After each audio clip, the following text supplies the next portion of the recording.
Hi there, and welcome to weather briefing number 2.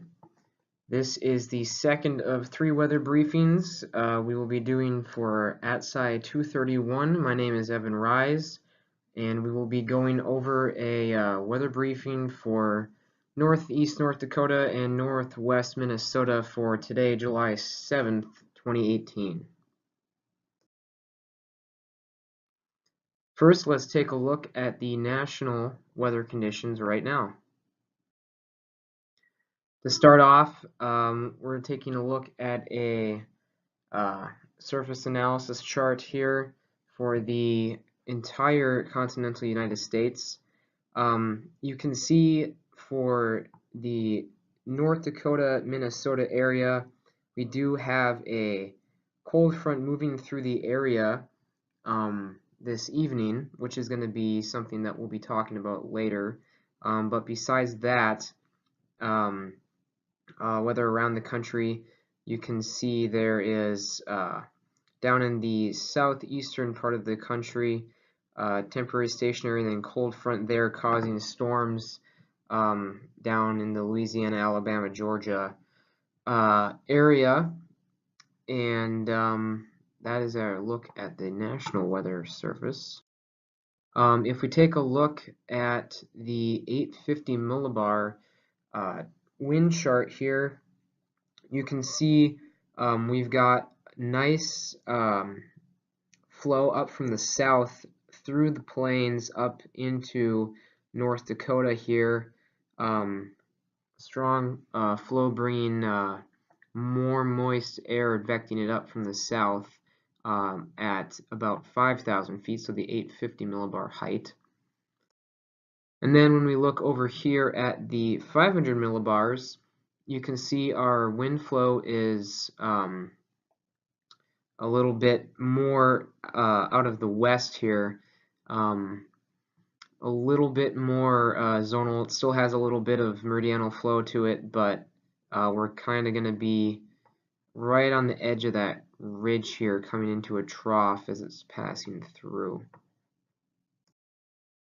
And then at the 300 millibar, you can see the jet streak to the northwest of the state of North Dakota up into Canada there. And then a quick look at the satellite for the continental United States.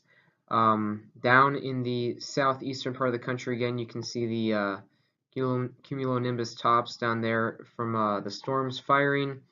And if you take a look back up at North Dakota, you can just see some upper level clouds. But there is on the South Dakota-Wyoming border there a storm that seems to have popped up. And then a quick look at the radar summary chart here. You can see obviously all the storms and cloud tops down here in the southeast of the country, upwards of 50,000 feet down there. And then our storm here in the South Dakota-Wyoming border, 5,300 for the cloud top, or 53,000, sorry, for the cloud top. And then a current look at our SIGMETs. All of the SIGMETs that you can see on the screen here are for convective activity. You can see a large portion of it is focused in the southeast, and then going through into Utah, New Mexico, Arizona, Colorado, and up into Wyoming there. And then a current look at our SPC convective severe outlook. We are smack dab in the middle of the slight risk right there, which is something we'll talk about in a little bit. Current local conditions. Right now, here's a look at the METARs for the area, and you can see the winds are at a steady 15 to 20 knots, gusting anywhere from 20 to 30 knots. So we've got a strong low-level wind coming up from anywhere from south-southeast, south-southwest. But besides that, it looks pretty clear. And then a closer look here at clouds from the GO-16 satellite, you can see again some upper level cirrus and clouds here, along with the cloud top for the thunderstorm down in South Dakota and Montana, or South Dakota and Wyoming. National forecast conditions next year. Again, taking a look at the SPC convective severe outlook for the country, you can see where all of the storms are currently occurring. It's just as general thunderstorm risk, but into this evening is when we're going to be concerned about the marginal and slight risk up over for our neck of the woods here.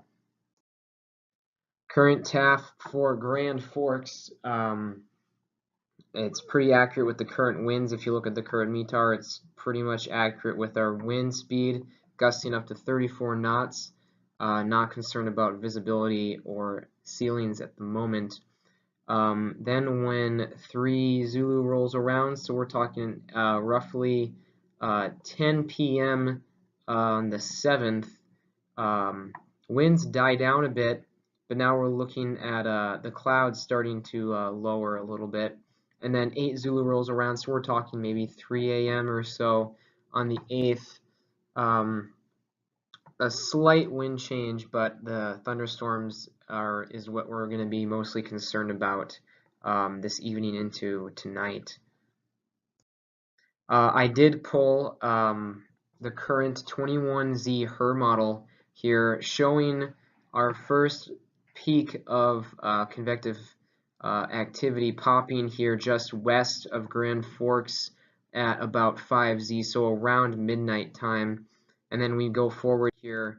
The HER model shows over the course of the next 2 hours a line possibly pops up here, and really is going to be causing trouble if we're considering flying anywhere from, I'd say, 11 p.m. to 3 a.m. or so.